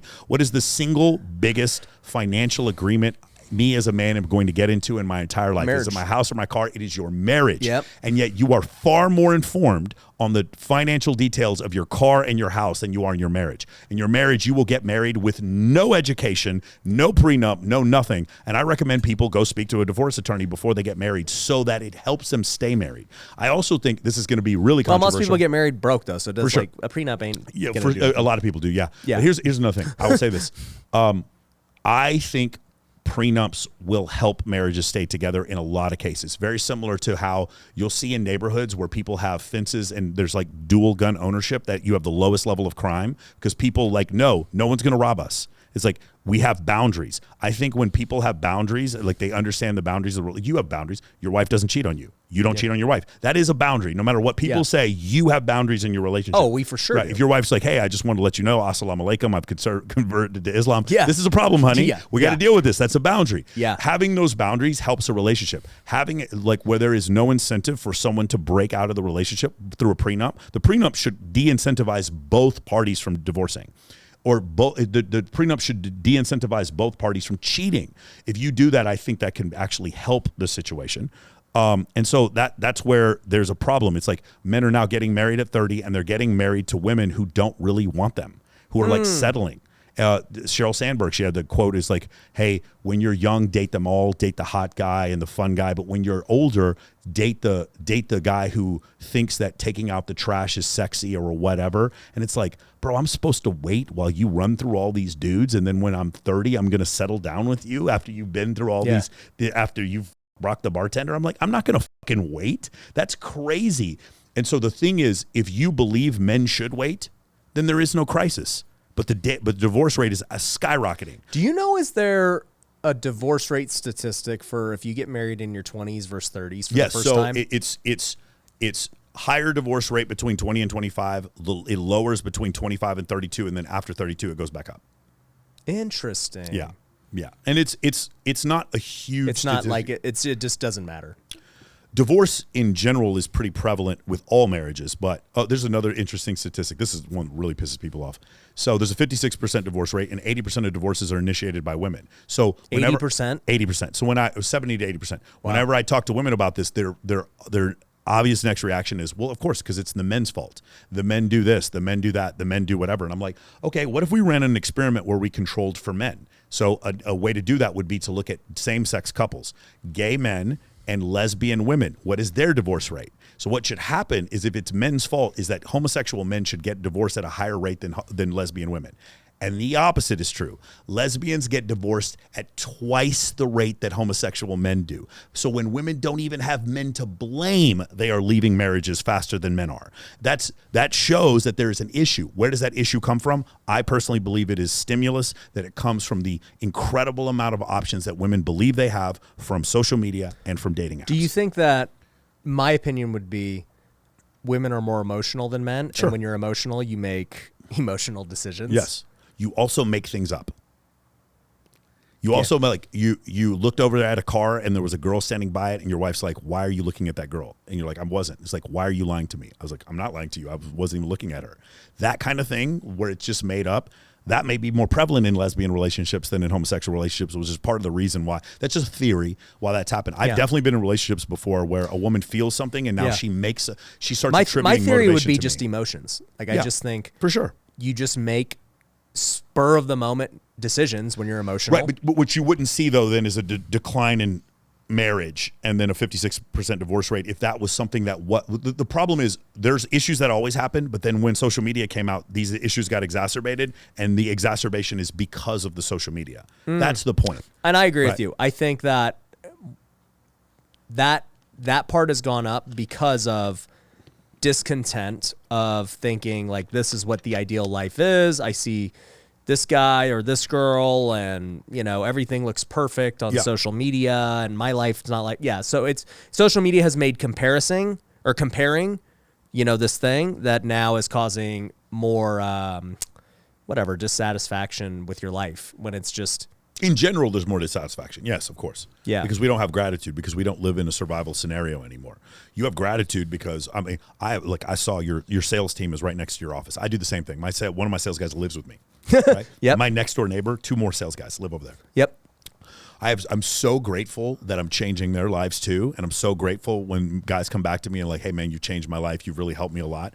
There's a lot of people in our situations that would be like, all of my needs are cared for and I'm just dissatisfied with life. You'll see that, like a great example would be the Charlie Sheen situation, highest paid actor on television. Everyone thinks you're good looking. Everyone thinks you're funny. And you're literally playing yourself on TV. Like, think about the amazing validation you get from that, where you win awards and you're getting paid more than everyone else. So what do? Do you show gratitude or no? Do you go have unprotected sex with porn stars and smoke crack until you get AIDS? That's what he actually did. That's a complete and total lack of gratitude for your situation. Yeah. And so some people have gratitude. If you do so, then you're good. But for a lot of people, it's like, I don't know why I'm depressed. I'm like, well, you didn't hunt for food today. You just pushed a button and then food showed up. You want to know something interesting? Yeah. I agree with that, with the gratitude thing. Well, tomorrow's Thanksgiving, Yeah. which is ironic about this whole gratitude thing. But I've been doing my morning routine for about 7 or 8 years now. And in part of that, it's writing 3 things I'm grateful for. Yeah. And I used to think it was voodoo. I'm like, dude, I ain't doing that. Like, this affirmation stuff is stupid. And I just started doing it 8 years ago. And sure enough, every day I've done it without missing a beat. And like, you just realize every day, you're like, man, yeah, do I have problems? For sure. But you just write things you're grateful for. And so then I started to implement this into my company 2 months ago. I said, hey, every day at 9 a.m., every team is having their own morning meeting. And you're going to run it the same way I run, like, basically my morning routine. Everyone's going to come around and share something they're grateful for in the team meeting. That's the first thing we're going to start with. After that, we're going to go like shout somebody out, like who did a great job and who's, whatever, right? Exemplifying our core values. From there, we're going to go talk about the agenda for the day. Hey, here's what we're trying to accomplish as a team. Let's get ready. And then we're going to end in prayer. And that's just now what we do. Takes 10 minutes, 15 minutes, and it has changed everything so significantly in great ways. But like, one of the things is it's caused some people to leave. Interesting. Yeah. And then some people, stay. Actually not some, anyone else who has stayed is like, dude, this is so good. Yeah. That is the best. If people have problems with gratitude, there's a couple things I always tell them. Before the year 1850, half the Earth's population died before the age of 5. But there was a point right now, you are living on a planet where half of the Earth's population lives on less than $1 a day. There's points during the Spanish flu, 60 million people died of that pandemic. Before 1937, there were no broad spectrum antibiotics. So if you like cut your arm, you might have to have your arm taken off. You want to be grateful? Be grateful you live in this time. That should be enough gratitude for you. You live in North America. But social media makes it hard. Isn't it crazy? When you consider half the Earth's population lives on $1 a day right now. Yeah. When you actually, if you spend some time, go to the Congo or go to Managua in Peru, spend some time in those places and you will absolutely come back with unbelievable levels of gratitude. You just don't even understand, like living in poverty in this country, you still have better medical care than the King of England did in the 17th century. Like you have a better life than the king. For sure. It just the level of gratitude. Like again, right now I have limitless information. Now, some of it could be fake, but I have limitless information that I have limitless stats. I could throw stat. For sure. You're like Ty Lopez. That guy will. That's why me and Ty get along so much. That guy's a walking statistic. Yeah, he is, right? So the thing with this, like I have unlimited amounts of information, like all the data ever compiled throughout human history. I could just look it up right now, right? And here's the other thing. You want gratitude? How about this? The works of the greatest minds of all time, you can buy each one of their works on Audible for $12 and listen to them while you're in your car. You can listen to them at 1.5 speed or double speed. You can listen to the greatest minds of all time while you're in your car for one credit, which is like $12. And the new greatest minds of today are just making content to tell you. Oh no, you can get their content for free. No, on I know, YouTube. but it's up to date today. And listen to that at double speed. I listen to all your stuff at double speed. Like it's your ability to procure incredible amounts of data and live a comfortable life. If you have a problem with gratitude, man, just consider that. Like life was suffering like 100 years ago. Horrible. And when you consider you belong to a species that's 200,000 years old, and just in the last, I don't know, 50 years, things have been kind of good.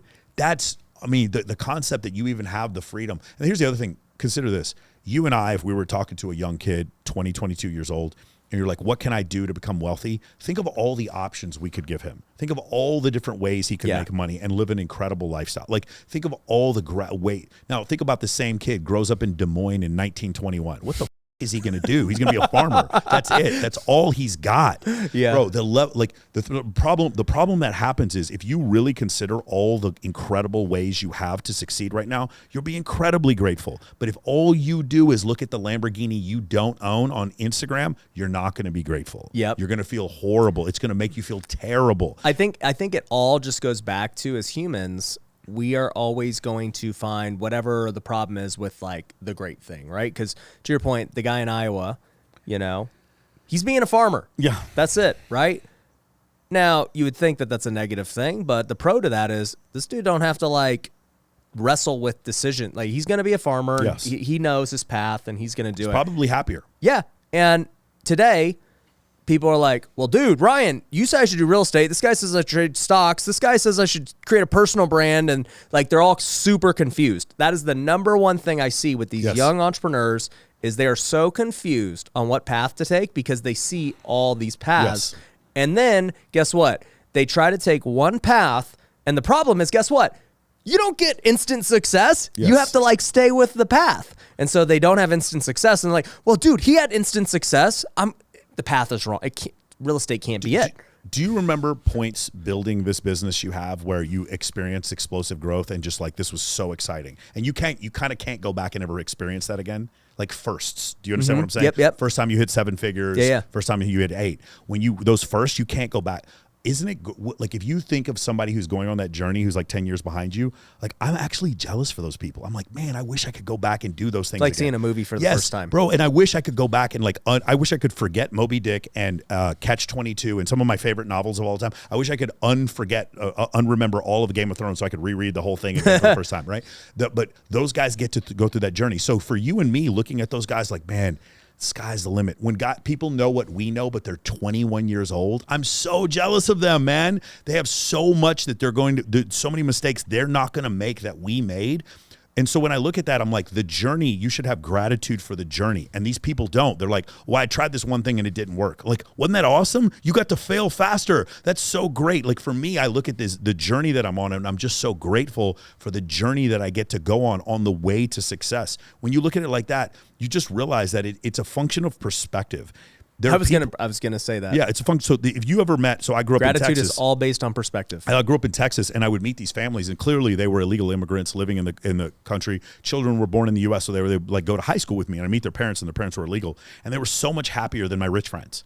They were happier. Mm-hmm. And it's just like, if they can be happy and you have all this and you're unhappy, that makes people even more depressed when they think about it, right? But I want you to consider like Anthony Bourdain. Anthony Bourdain got to travel the world and talk to incredible people and eat in unbelievable meals with just the most fascinating people in history. And he killed himself in a like $20,000 a night suite in Paris, France. He hung himself.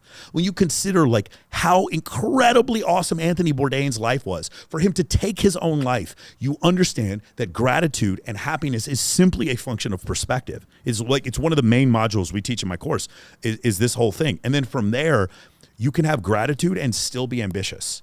Like when I see someone doing better than me, it's not an emotional reaction. It's like, okay, now I'm excited. You watch basketball at all? Yep. Victor Wembanyama. Yep. Like he's incredible. He's 7'4". The kid's killing it. He's doing really well. But he's not a first team All NBA yet. When somebody beats his ass, when they look, because the Spurs are losing like left and right, do you think he looks at these other guys and like, man, that sucks. Kevin Durant's so much better than me. Or do you think in his mind he's like, I can't wait to whip his ass? Yep. That's what he's thinking. He knows it's part of the process. He knows it's part of the process, and he knows he's going to beat their. Some guys are like Luka, like come out of the box and they're already killing everyone. But some guys are like Victor Wembanyama, and they already know, and everyone else in the league looks at him and they're like, dude, you're going to kill all of us. Yeah. You're going to dominate this entire league.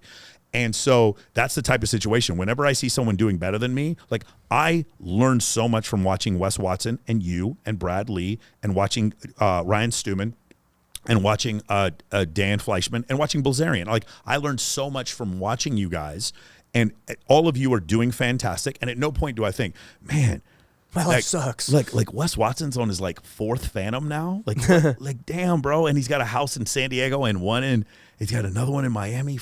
No, all I'm thinking of is, man, if Wes can do this, dude, Wes went to jail for 10 years for attempted murder. And if Wes can do this, bro, and I'm out there doing burpees every day, and I said I'll do burpees, I'll send it to Wes or whatever. And it's just like, and then I think about the gratitude, like I can just text Wes Watson. How awesome is that? Like I can just text Ty Lopez whenever I want. That's incredible. You text Alex Hormozy, like that's incredible, man. I could just like if I have a question about some things, like I can just text Bilzerian. Like I could just like that's an incredible thing. I have so much gratitude for my situation, and compared to you guys, I'm like down here, and I'm still incredibly grateful for it. And so that's the thing. If you have that perspective, it's just so much easier. Your life, you're so much happier, and the journey is fun. Yeah. And then the thing, what you'll find is that like when you have the 8-figure bank account, you're not that much happier.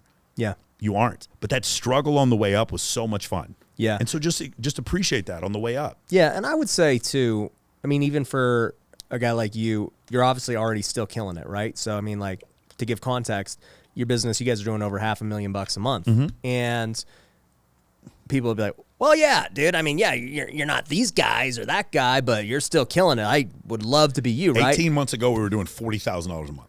Now we're doing, but still, even then, we're doing $600,000 a month. Yeah. But now, even then, at $40,000 a month, people would be like, bro, that's insane, right? So it's always, but who says that? Perspective. Yes. You know, it depends on your perspective. And I think that I kind of just got fed up when I started seeing ungratefulness in my own company and just around me. And I just finally reached the point I'm like, bro, you have no idea how good you have it or what you have. dude, a lack of gratitude is a disease that spreads like cancer. Yeah. Well, but the problem is when you're put into a situation young and you don't ever get the perspective of what it like actually really supposed to be like, you just assume this is what it is, right?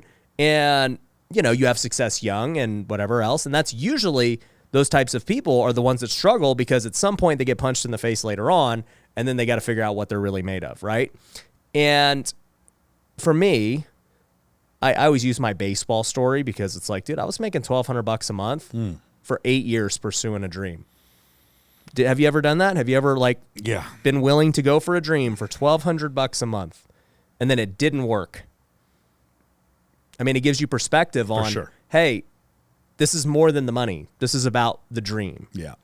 And I can say it because that's what it was, right? And then, you know, you have perspective on, oh man, well, like I'm making money now. This is cool. Yeah. But it was never about the money. It was about the journey, like you said. But even for you, like, you know, you're in the military and like you talk to military guys, they have the same thing. I wasn't out killing people. I don't have that perspective, right? I have the perspective of sports and how hard that is. You have a totally different perspective on like violence and life and fighting and everything that I don't have. And then, so for you, it's like when you look at people who are soft, you're just like, bro, you're complaining over this thing that's just so, I can't even comprehend how you would think that it's acceptable to complain over this. Yeah, like listen to Wes Watson talk about it. Like when you thought, like that's why he got so popular is because he was telling these stories when he was at his low points in prison. Yeah. And then he comes out and you see how fantastic, like Wes, I think is now doing over $3 million a month, 90% profit with no phone sales team. That is crazy, bro. Yeah. That is like, dude, he's doing like NFL starting quarterback numbers now, bro. That is crazy. Yeah. And so when you see like Wes killing it like that, and then if you ever read the messages, he'll tell his clients, dude, you're a fat bitch. Like, what are you doing? Yeah. Get in the gym. So for Wes, to me, what's really great is if you ever have a client, like I'm a performance coach. If I have a client who really doesn't give himself permission, I make him watch 2 Wes Watson videos a day. That is his requirement. And then I ask him the question, I'm like, if we got into a situation where we're in a social situation, are you taking Wes's girl or is Wes taking your girl? What do you think? What do you think's going on? If we're in prison, is Wes the one getting jumped or are you the one getting jumped?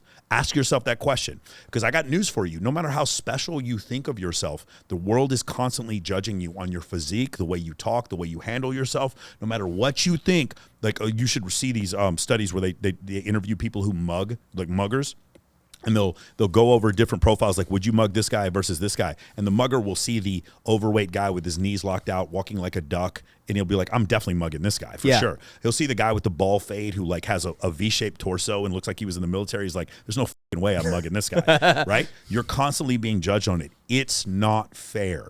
There are no special snowflakes. No matter what your mom tells you, when your girlfriend cheated on you, she's not going to pay for it in another life, and there's no karma. She's happy. She's on a yacht in Biscayne. She's having a great time with some other dude. She has totally forgotten about you. So what do you have to do? You have to level up. The only thing you need to worry about is bench press max, more money in your bank account. Did you read 50 books this year? You understand what I'm saying? Did you improve yourself? That's the only thing that you need to worry about. And you need to be grateful for the fact that you have 2 arms and 2 legs that allow you to work and do. You have the ability of sight. You can read books. And even if you don't have sight, you can listen to audiobooks.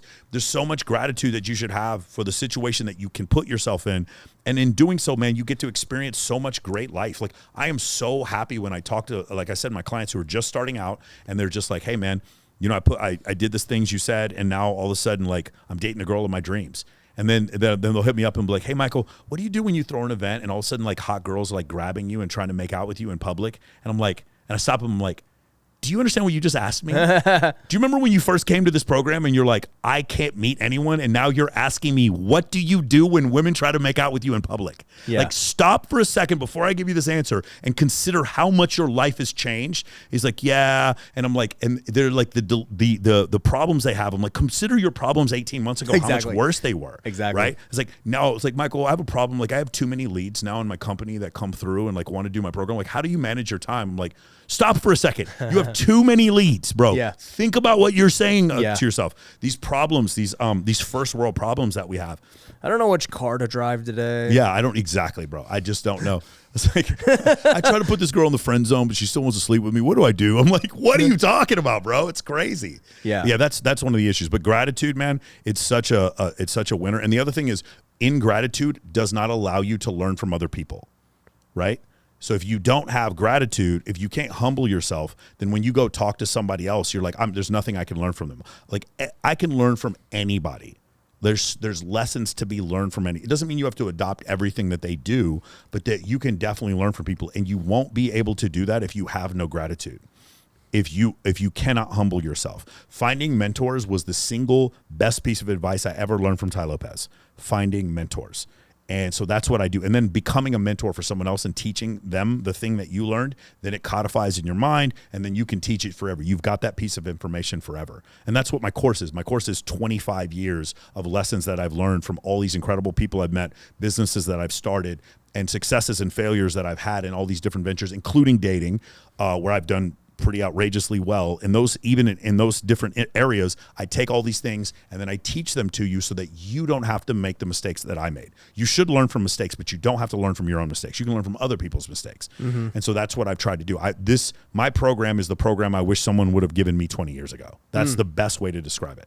Like, how do you perform better as a networker? How do you perform better as a leader, as a communicator, as an attractive person to the opposite sex? How are you able to do those things? And then we base everything we do in science. We go look for literature that we look for literature that supports our theories. You know what's interesting? You got me just thinking about just like I mean, obviously you're talking about performance coaching and everything now, and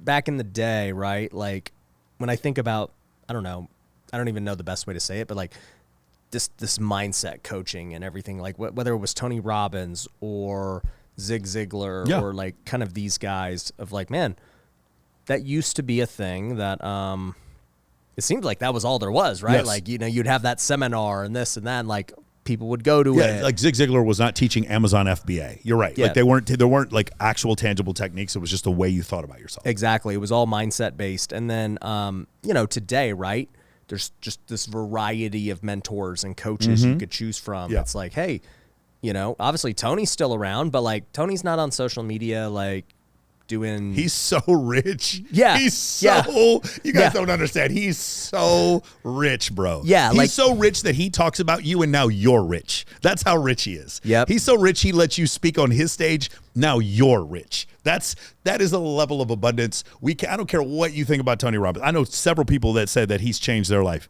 That dude is like you're so famous that I talked to you and now you're famous. That's how famous he is. Yep. I had Nick on, who speaks on all of his stages. Nick Santonasasso? Yeah. Yeah. And he was just telling me about behind the scenes and everything and how great it is. But it's interesting, right? Because like that was the way to find a mentor and change your life. And now, once again, you know, the internet has made information free. And so you can now, you know, get all this great information. The problem is when everything's free, you don't know what to believe, because now there's this guy tells me this. I don't know, man. So like Testimonials. Yeah. Testimonials. Well, not even that. It's just still like assume everyone's legit. How do I pick? Right? And so it goes back to what we said earlier of like, if there was only just Tony Robbins and Zig Ziglar, it's easy. Oh yeah, you just go to his thing. And then now with options, it causes confusion. The dilemma of choice. Yes. And it's like, it goes back to, why do I love Chick-fil-A and In-N-Out? I know exactly what I'm going to get. I hate going to a restaurant with a 100-page menu. I'm like, dude, Cheesecake Factory, I ain't going there, right? But you tell me like, hey, dude, just go there. They have like 3 special. Actually, you know what my favorite place is? When it's just like an omakase, or I forget what they call it, just like in the French places, but it's just like, no, it's the chef's, it's the 10-course meal. The chef tells you what's going to happen. It's 10-course meal. You don't get a choice. I'm like, perfect. Yeah. That's what I want. Yeah, it's so great. The dilemma of choice is definitely an issue. That's one of the things that, if you guys remember, there were several different forms of iPods and iPhones when they first came out. And then Steve Jobs, when he took over the second time, he took over Apple, he got rid of it. Now there's like 3 iPhones you can buy.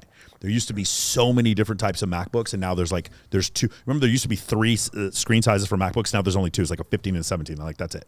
So like they've changed that. They get rid of the dilemma of choice. Usually about 3 is about where you should stop. So if you look at my course, there's 3 different packages you can buy: the high, the medium, and the low. And that's probably the best way to do it. And people can make decisions. Once you get to like 25 choices, now it's like, hey man, I'll come back later. I got to do some research. I don't really know which one I want to do, and that makes it kind of difficult. So yeah, definitely the dilemma of choice is definitely a big one. But yeah, man, I think a lot of these distractions just take you away from your purpose and from gratitude, and like that is probably, I mean, man, I think about the fact that like my father was killed by a drunk driver when I was 29 years old. Wow. And I just think about the fact, and this is such a crazy way to think of it, but it was like, I got to forgive the woman who killed him, and I'm grateful for that.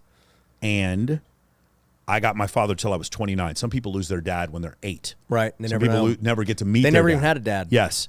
And so I'm just nothing but gratitude for the things that he left me intellectually, a lot that I take from my dad. And so that's a level of gratitude. Man, you think about that, man, how in the world can you be grateful in a situation like that? But it's so much better way of living life. You have an abundance mentality. You humble yourself so you can learn from other people. You have the ability to find mentors. Other people like to work with people who are grateful. And that's the thing that happens. I do this all the time. When we hit 100K a month, the first person I text was Dan Fleischman.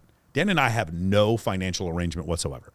And I said, Dan, I want to let you know I made 100K a month because you introduced me to all these people, including Brad, that helped me, and I copied what they did, and I got to 100K a month. So I just want to say I'm grateful for what you did.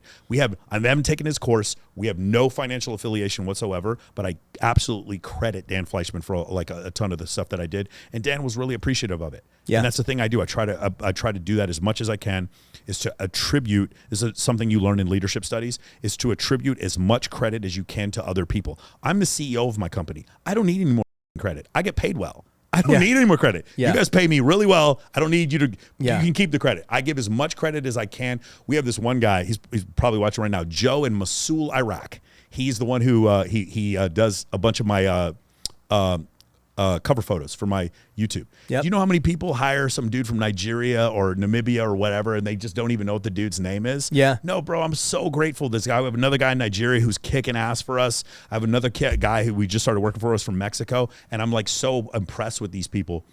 And I try to attribute as much success.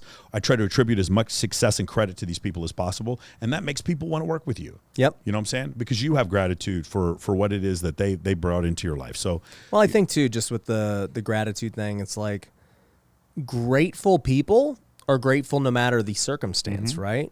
Whether they're going through a great time or a tough time. Like I don't know any successful people that ever like looked at it and they're like, man, dude, poor me. Like, I'm just doing this, and like the world's coming after, like the victim mentality. Everyone I know is successful is like, man, dude, yeah, it's hard, but I'm glad I'm going through it because XYZ happened, and I learned this and that person's out of my life now, and like it's great. Yeah. They're always looking at the positive side of things. Yeah, I mean, but doing so and not being naive at the same time. Yeah, no, they acknowledge they're not delusional. Still not being naive is very important. Yeah, like having gratitude but not being satisfied.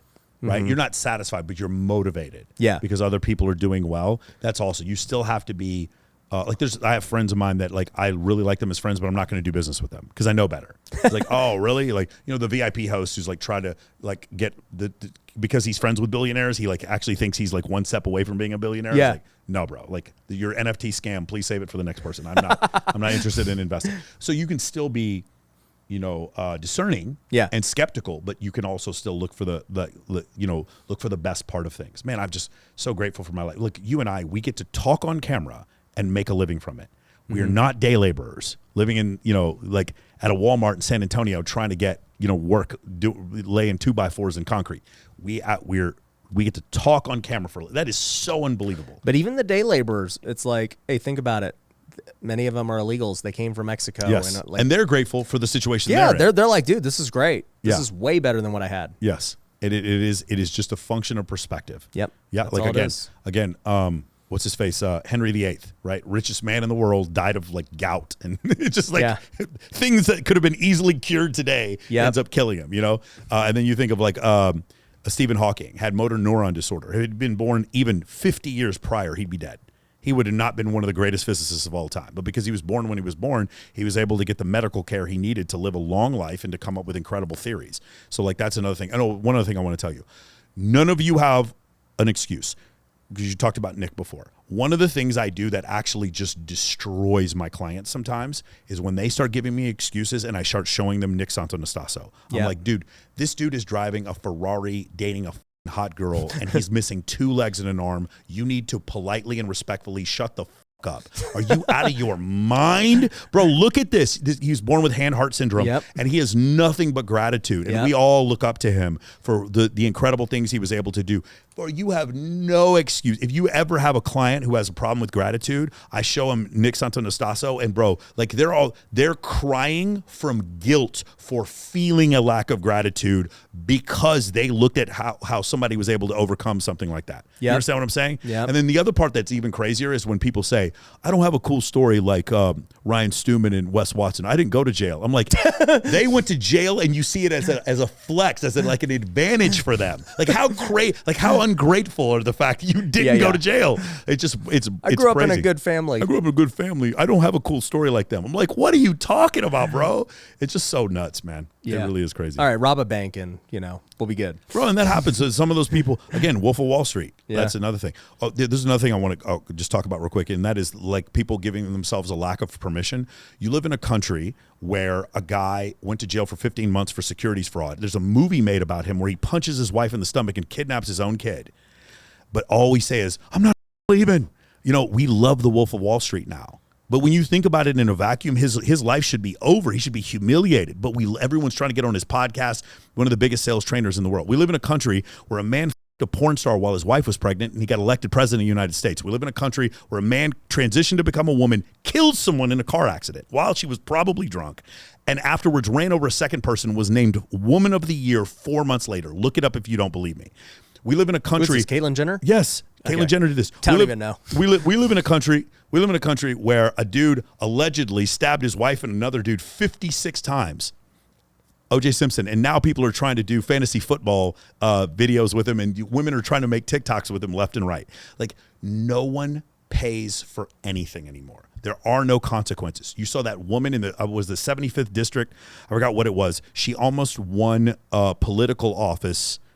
I forget if she was a state representative, and her campaign money came from her having sex with her husband on OnlyFans. Did you see this? No. Yeah, a woman on OnlyFans came very close, like 1 percentage point away from getting elected to a political office. I'm not trying to say this because the world is good, because that's not good. Oh, think of Cardi B. Cardi B got famous from telling stories about being a prostitute, robbing her clients. Mm-hmm. She did. Go listen to some of the stuff she was talking about. The reason why I bring that up is because now you have people who probably have spoken to you before when you're like, you need to build a brand. No, Ryan, I'm kind of afraid if I'm on social media too much that the people in my industry won't respect me anymore. You know what I'm saying? Yeah. And I'm like, did you just hear all the examples I gave of people who did horrible things or crazy things and no one is making them pay for anything? Do you understand? Like, no one is making them there's no consequences for their action. So why can't you post this meme? Yeah. Why can't you post like direct to camera video where you say to express your opinion on something? Yeah. If you support Hamas, you're supporting Hitler. Like, again, you're not going to lose any business because of that. Well, you might. There's maybe a few people. Yeah. But you're probably not going to lose a lot of business because of that. And it's going to go up and up and up. And then the extreme example is like Grant Cardone. Like Grant was flooding the market with his content, with his advertisement, to the point where Brad Lee was like, hey man, I see you every 5 seconds. You're kind of ruining the brand. I'm going to have to unfollow you. And Grant Cardone's like, you don't even buy anyway, and then just hangs the phone up on him. Like, and then Grant Cardone's a billionaire. Yeah. He's a billionaire, dude. Like, say whatever you want. Oh, Ty Lopez, I see his ads all the time. Here I am in my garage, and there's a Lamborghini behind him. But like, he bought Pier 1 and Radio Shack.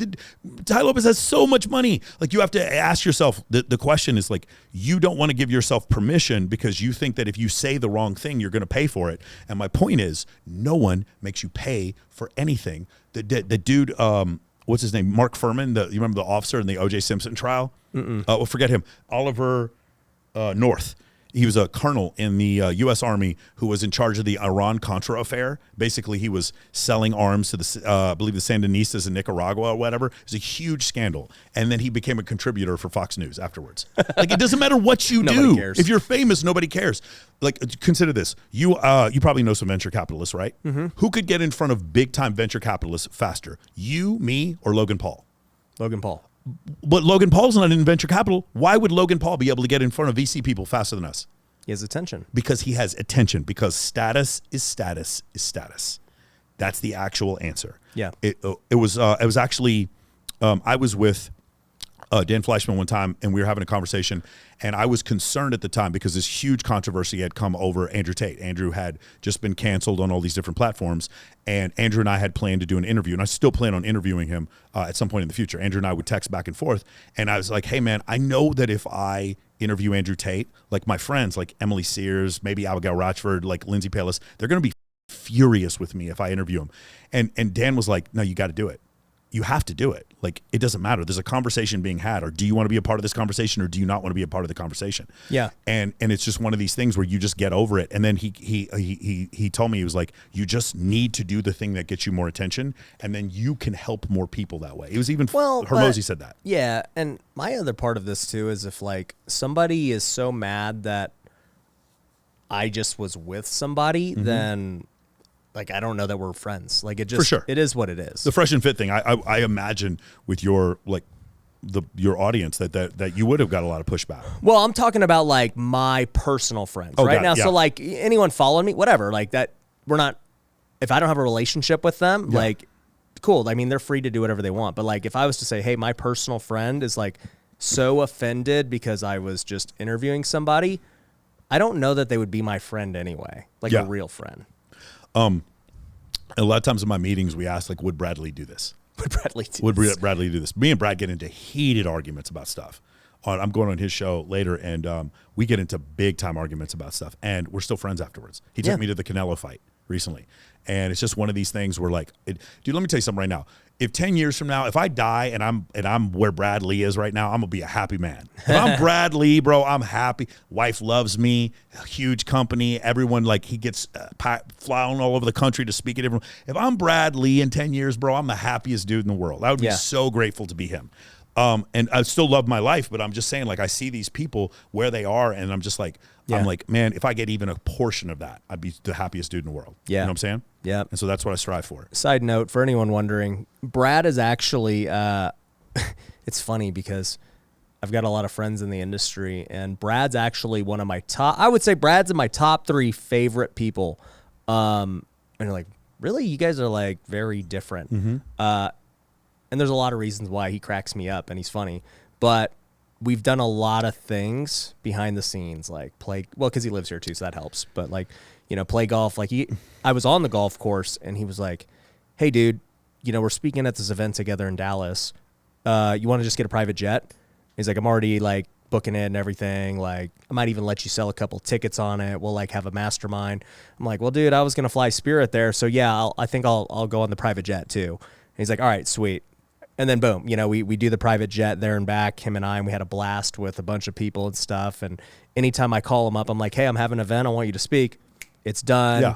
Like, he's just always there for whatever. And also, too, the thing that I like about guys like him and you is there's no agenda or insecurity. No. Because I have a lot of people in the space who are very insecure, who are very egotistical, and they're still great guys, but it just is what it is, right? I'll talk so much crap to Brad or whoever. It doesn't matter. I'm like, bro, say whatever you want. I don't care because it just doesn't matter to me, and he's the same way.